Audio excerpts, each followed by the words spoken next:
that you don't have to stay in the seat that you're in. You're welcome to move freely around the boat. It's just standing in the seating areas isn't a great idea. You might block the view of someone sitting behind you, but he is going to be doing a takeoff demonstration for us this morning to the right side of the boat.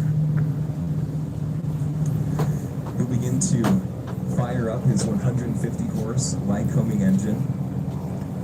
He has to get clearance from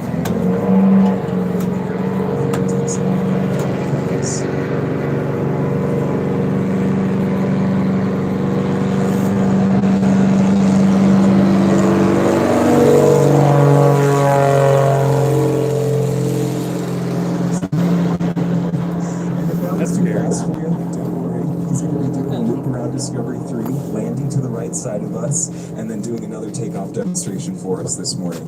But this is a good time to let you all know that small bush planes like these on floats, they're not just a part of Alaska's past, they're very much a part of our present.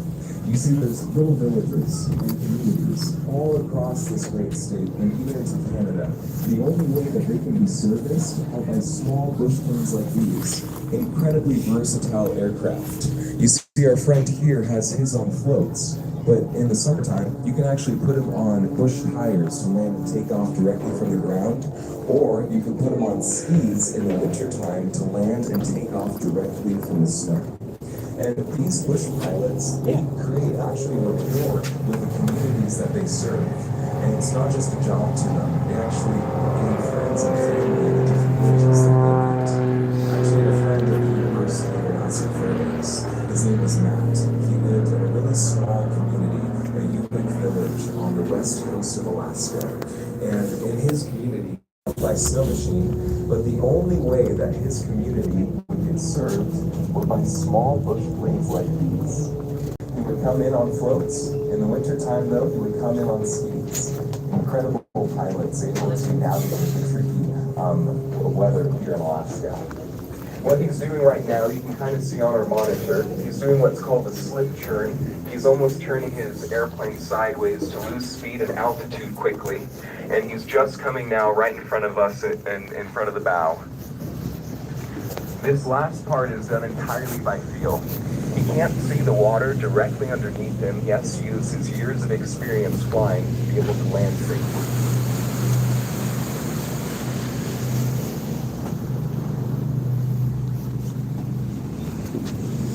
Now, just gliding all that air down the water. Smooth landing this morning for you all. It was gymnastics, it'd be a 10 from us. No one hops. Did you know that 1 in 80 Alaskans are licensed pilots? And because he's our friend, he's going to call him up on the radio and see how the flight was for him this morning. 365 AK, this is Discovery 3, how do you read? Good morning, Discovery 3, 365 Alpha Kilo, hear you loud and clear. How'd you do on the river? That was an incredible takeoff and landing demonstration you did for us this morning. I know our guests are interested in your story and how the flight was for you this morning. Oh, no complaints here. It's a great cool morning to fly. The plane loves these nice cool temperatures. Yeah, the only little hiccup is that it's still about to ice over the international airport in the Oman, so have a big on with amphibious floats, land on the river. They shoot it both again. The last 25 years, flying mostly remote areas in the northern Fairbanks, Cotton Shore, you kind of report this from Canada, North Slope, Cook Range, Alaska Range, the two guys. Great state to be there. Pilot is one of these small aircraft. Truly is meaningful. It's an important way to gain access to these remote areas. Could you tell us a little bit about the airplane that you're flying in this morning? Yeah, it's a 2008 model.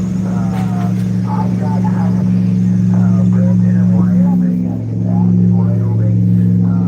And they're built on the model of, I guess it's about they have a front seat and the back seat. They sell 2 people. They weigh about 2,200 pounds. pounds is the fuel. And it has about 50 gallons of gas, so it's flying for about 5 hours, and moves about 120 miles a year. All great information. I know that we usually see Super Cubs here in the interior and throughout Alaska, which is 30s and 40s technology. Is it hard to keep these bush planes maintained? Yeah, these Huskies are going to build on that Super Cub model. The gold standard in Alaska is that Super Cub. And we would keep the same annual maintenance as every year on the aircraft's birthday, including this one. The aircraft and the airplane, the engine goes through an annual inspection by a certified licensed mechanic, and that keeps the airplane safe by replacing and repairing worn or parts that need to be removed and replaced, and then it gets a stamp of approval from the state you're flying. Obviously, there's things that come up between the inspections, but that annual inspection is key for continuing to be airworthy and safe for both the plane, the pilots, and everybody else that we share the airways with. Well, Seth, are we going to get to see you to do one more takeoff demonstration for us this morning, or are you going to stay in town? You bet, yeah, I'll take off. I think I'll just go all the way down river here beside the boat, and basically I'll enjoy your trip on the Chena River here. The 365 out kilo. Have a good day. Thank you all so much, Seth. This is really quick.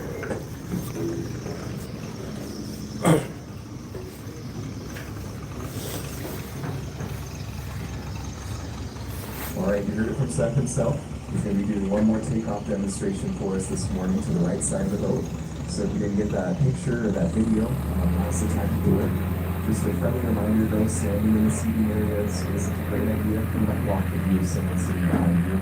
But I know that there's places outside on the decks that you can take a good picture of the video. Taking around from different buildings or different communities throughout the great state can actually cost a little bit more.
Of course, you've seen me looking at our houses, so we should probably talk about those. Yeah, sorry.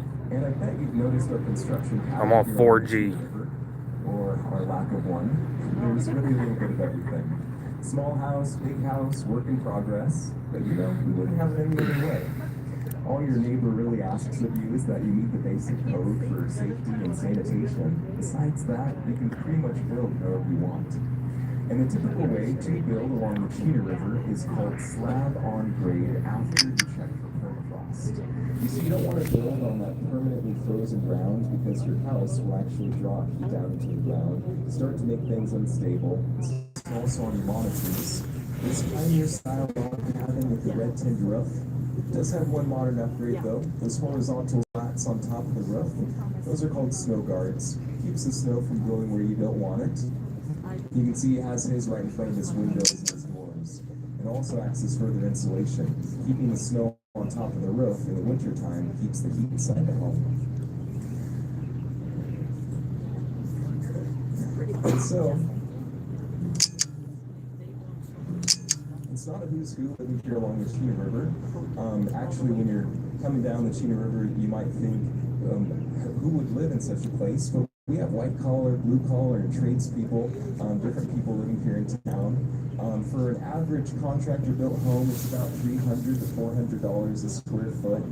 And most of these houses, though, are actually built by the owners, and they live in them all year round. One super special house, though, is coming up right to the right of us. This light brown one with a red umbrella. I like to point that one out because that's where President Ronald and Nancy Reagan lived in 1984. Didn't know that, did ya? For 3 whole days. He was traveling through, refueling Air Force One. He found out that Pope John Paul II was refueling on his way out to Korea. So he decided to stick around for a couple of days and wait for him. And we got to host the summit at the top of the world. Pope and President out on the podium, and 6,000 Fairbanksons to see it all happen. But another log cabin I want to point out is right to the left of us. Now this one is pretty special. Has 1.5 miles of white spruce in it. That cabin there also has nice large windows. No one's getting cabin fever. And that was built by the owner, by the way. It's not a kit home. Log cabin, or neighbor over to his left. Little conventional design. Nice Arizona lawn. And that's actually where Jack McManus used to live. You know that's where Jack used to live because there's a sign right up front that says Jack McManus. Everyone always asks, is he famous? No, I'm just a guy with a sign. It says Jack McManus, Alaska by choice, but American by birth. And you know, we love our Alaskans by choice. Susan Butcher actually came here from Massachusetts in the 1970s, and she's an incredible dog musher. Over to the right of us, we can actually see an old dockyard. That was owned by John Verbeek. He was known as the Flying Dutchman, very fast sprint musher. Susan Butcher, a renowned dog musher who won the Iditarod 4 times, actually bought some of John's dogs. He laughed his way to the bank, though. He didn't think that girls could win dog races, but everything changed when she won the Iditarod 3 times in a row, and then another time for 4 times.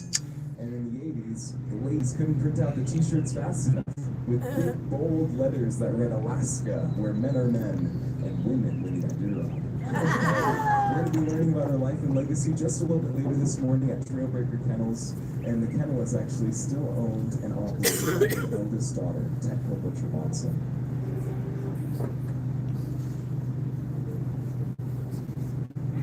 There's another great cabin coming up to the right of us.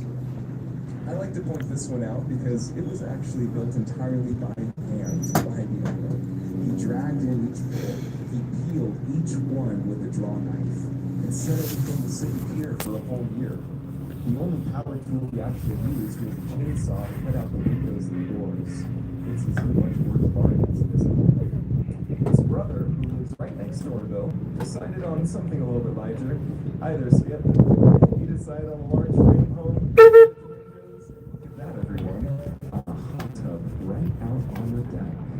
That's not just there for summertime, by the way. That's also there for the winter. You see, when it's about 40 or 50 below, you send Dad out first.